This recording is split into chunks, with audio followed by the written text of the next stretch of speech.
Hey YouTube, and welcome back to my channel. My name is Caitlin if you're new here. If you're not, thank you so much for stopping back by. Today we are going to talk about debt payoff, and I just want to shout out my boyfriend's mom for getting me a new tie-dye shirt because I really like tie-dye. I'm typically a very dark colors gal, but I have a soft spot for like the classic tie-dye, so really like this shirt and had to shout her out a little bit there.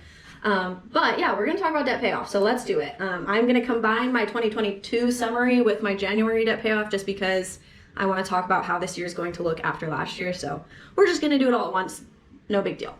So first things first, starting 2022, I was rocking with $36,309 of debt. That was 3 student loans and a car loan. And then moving right along to the end of the year, it is kind of difficult to increase loan debts on this spreadsheet. Like, it was just kind of causing me a headache. So I was like, forget it. I'll just leave it at this and then add it for starting January.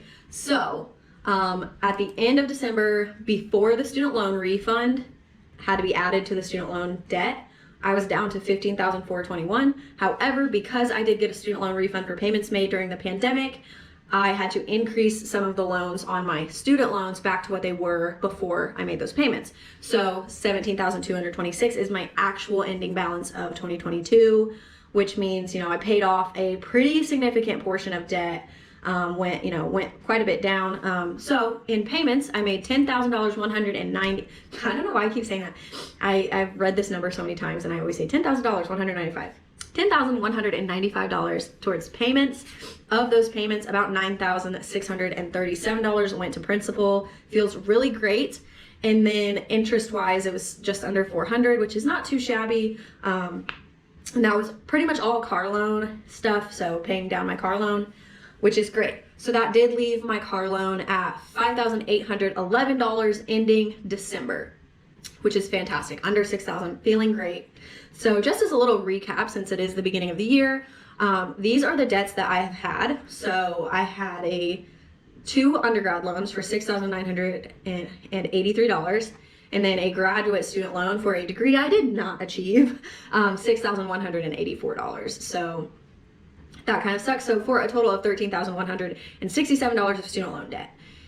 I did have a scholarship, so that's why. And then the first vehicle that I bought was a Jeep, and it was $22,800.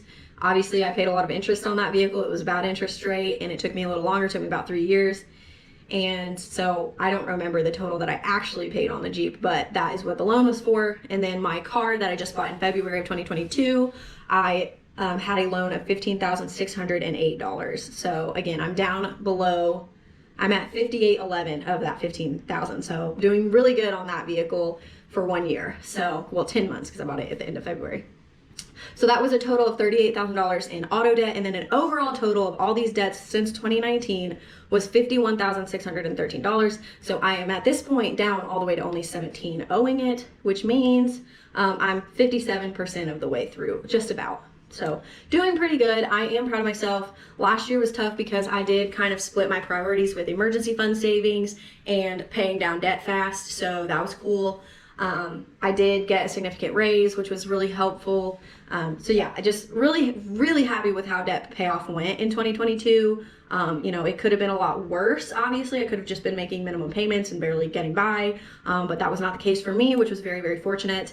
And I'm very proud of myself for still making it a priority, even though that is sometimes very difficult.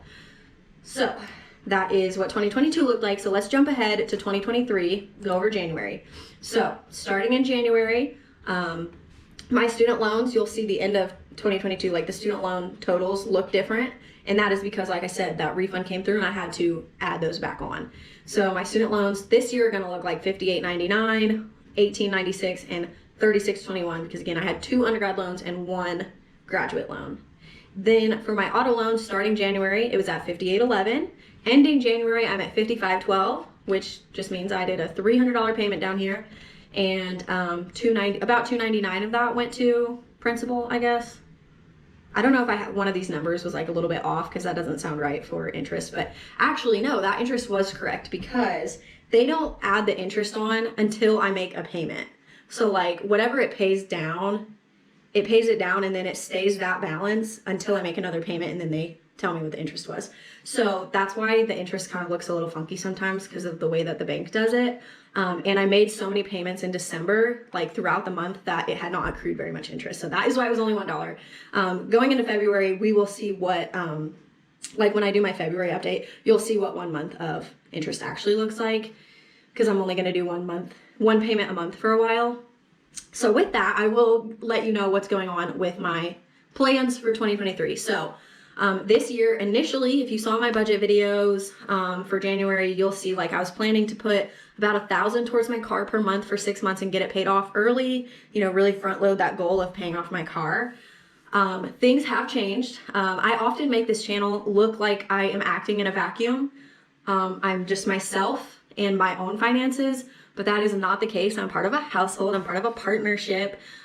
So our goals have actually changed significantly to where I am kind of switching up how I'm doing things. So I am sorry to switch up so quickly in the year. I really thought January was going to be different, but things have changed in so many positive ways that I just wanted to kind of switch up what I was thinking, mostly because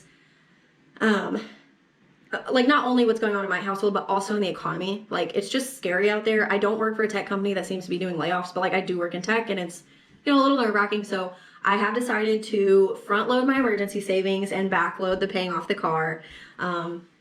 A lot of the same reasons you've heard before on this channel when I did that for a few months last year. So that is the case.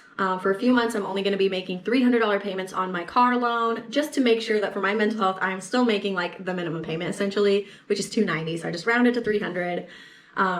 But it's great. It's great. So that's the plan, and just doing that minimum payment will help me keep decreasing it for the next 6 months, and then hopefully come June, July, I can start hitting the ground running again with it. July is a month that I'll get 3 paychecks, so I do hope to, in July, really make a big payment and really take it on and then hopefully pay it off in December.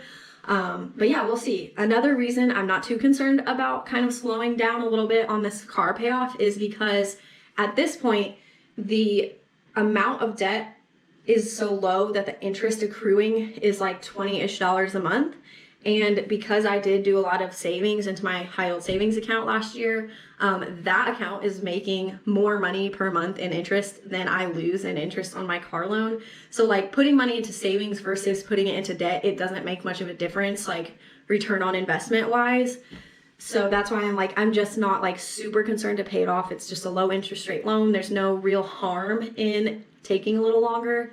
Additionally, I don't have gap insurance, which was a big reason I wanted to pay it quickly in the beginning, just to make sure I got it down below where I wouldn't need gap insurance. And I did do that. Like now it's certainly worth more than what I owe on it. So I'm okay. I'm fully covered on insurance. So that's not something I have to worry about anymore. So yeah, that's kind of why I'm going to slow down for a little bit, but I do still hope to pay off my car this year. Additionally, if student loans come up, I will be making minimum payments on student loans. And then the other goal I have for 2023 debt-wise is to not take on any new debts. Last year, I took on 2 new credit cards and a car, and I just don't want to do any new debts in 2023 with one caveat. I've been putting off some dental work for a while, and I may or may not bite the bullet and just go ahead and get the work done so I can feel good. But I may or may not just push that off to 2024 as well, because it's not like medically necessary or anything. It's mostly cosmetic, but it's something that like really needs to get done. It was overdue 5 years ago. So I had so many bigger fish to fry when I was making only $39,000 a year. So I did not take care of it yet, but now I'm getting to the point where like I could prioritize the money for it if I wanted to. But I'm not sure if I want to. So that's my only caveat. No new debts, no new credit cards, nothing like that. But potentially I would use something like Care Credit for dental work so that I could pay it off over time with no interest. So we'll see if I end up doing something like that. But that is what I have for you guys as far as my debt payoff is concerned, starting 2023 strong with that $300 payment. So thank you guys for tuning in, cheering me on, all that good stuff. If you have any questions, comments, concerns, whatever, put them in the comments below. Other than that, I am grateful for you watching this video, and I will catch you in my very next one.